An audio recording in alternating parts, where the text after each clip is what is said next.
इटावा के कथावाचकों को लेकर यूपी की राजनीति तेज हो चुकी है और तमाम नेताओं की बयानबाजी के बीच अब बीजेपी सांसद साक्षी महाराज ने तो 2 कदम आगे बढ़ते हुए कथावाचकों को आतंकवादी बता दिया। बीजेपी सांसद साक्षी महाराज ने यूपी के इटावा के कथावाचकों के साथ हुई बदसलूकी मामले में सपा प्रमुख अखिलेश यादव पर जाति के नाम पर राजनीति करने का आरोप लगाया। उन्होंने सपा प्रमुख को कड़े लहजे में हिदायत देते हुए कहा कि आप मेहरबानी करके जाति के नाम पर राजनीति करके समाज में विष घोलना बंद करें। ये समाज आपकी राजनीति कभी स्वीकार नहीं करेगा। साथ ही उन्होंने कथावाचकों की तुलना आतंकवादियों से भी कर दी। जब समाजवादी पार्टी सत्ता में रही या सत्ता से बाहर रही तो जातिवाद और तुष्टीकरण, इनकी पार्टी की यही 2 खंबे हैं जिस पर पार्टी टिकी हुई है, एक तुष्टीकरण, एक जातिवाद। भारतीय जनता पार्टी एकात्म मानववाद और अंत्योदय, हम एकात्म मानववाद अंत्योदय की बात करते हैं, यह तुष्टीकरण जातिवाद की बात करते हैं। इटावा की घटनाओं को मैंने बहुत नजदीक से गहन अध्ययन करने के बाद देखा है। जिनकी उत्तरदारी कह रहे हैं उनके पास 2 आधार कार्ड, एक में ब्राह्मण लिखा है, एक में यादव लिखा है। ये रोहंग्या है क्या जो वेश बदल करके देश में रह रहे हैं? ये आतंकवादी है जो छुप के रह रहे हैं? आप यादव लिखो ना, कौन मना करता है? यादव लिख करके कथा करो, कौन रोक रहा है तुमको? मुझे कौन रोक रहा है? और ये सर्वविदित है, राम ठाकुर थे, रावण ब्राह्मण था,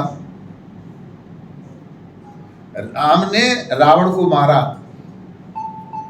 आज तक किसी ब्राह्मण ने राम का पुतला तो नहीं जलाया, क्योंकि पता था वो गलत है।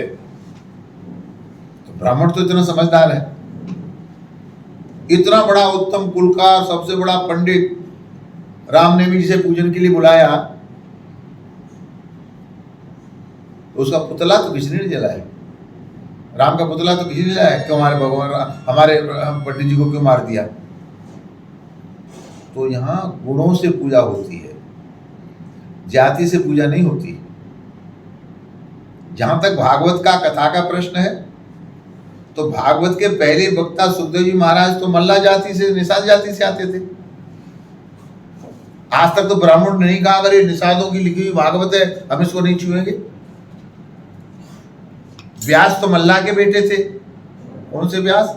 जिन्होंने 4 वेदों को लिपिबद्ध किया, पुराणों की रचना की। और वाल्मीकि रामायण लिखने वाले दलित समाज से वाल्मीकि जी आते थे। जो रामचरितमानस है उसको लिखने वाले तो ओबीसी समाज से आते थे। तो सनातन धर्म बहुत बड़ा है। हमारे शास्त्र में कहा अयम निजः परोवेति गणना लघु चेतसाम उदार चरिता नाम तो वसुधैव कुटुम्बकम। हम पृथ्वी पर वसुधा पर रहने वालों को अपना मानते हैं, तो हमारे अंदर यादव ब्राह्मण ठाकुर कहां से आ गया? परंतु ये अखिलेश की पार्टी, उनके दिमाग में है जातिवाद। जो जातिवाद का जहर घोल के राजनीति करना चाहते हैं। पर याद रहे, अब देश की जनता जाग गई है। अगर हम जातिवाद को देखते तो मोहन यादव को मुख्यमंत्री बनाते क्या? अगर हम जातिवाद को देखते तो आरिफ खान को गवर्नर बनाते क्या? तो ये जातिवाद की राजनीति समाजवादी पार्टी और माननीय अखिलेश जी कर सकते हैं। ब्राह्मण भी बहुत समझदार है, हिंदुस्तान की जनता समझदार है। अब जातिवाद और तुष्टीकरण की राजनीति करने वालों की दाल नहीं गलने वाली है। यहाँ बताते चले कि यूपी के इटावा में यादव कथावाचक व्यास मुकुटमणि और संत यादव के साथ हुए दुर्व्यवहार मामले को लेकर जबरदस्त हंगामा मचा हुआ है। ये घटना करीब 1 हफ्ते पुरानी है, जब दादरपुर गांव में कथावाचकों और उनके साथियों के साथ हुई मारपीट के वीडियो सोशल मीडिया पे वायरल हुए थे। कहा गया कि गांव के ब्राह्मणों ने पहले उनकी जाति पूछी। जब उन्होंने बताया कि वो यादव बिरादरी से हैं, तो उन पर दलित होने का आरोप लगाते हुए उन्हें धमकाया, उनके साथ मारपीट की, सिर मुड़वाया और नाक भी रगड़वाई।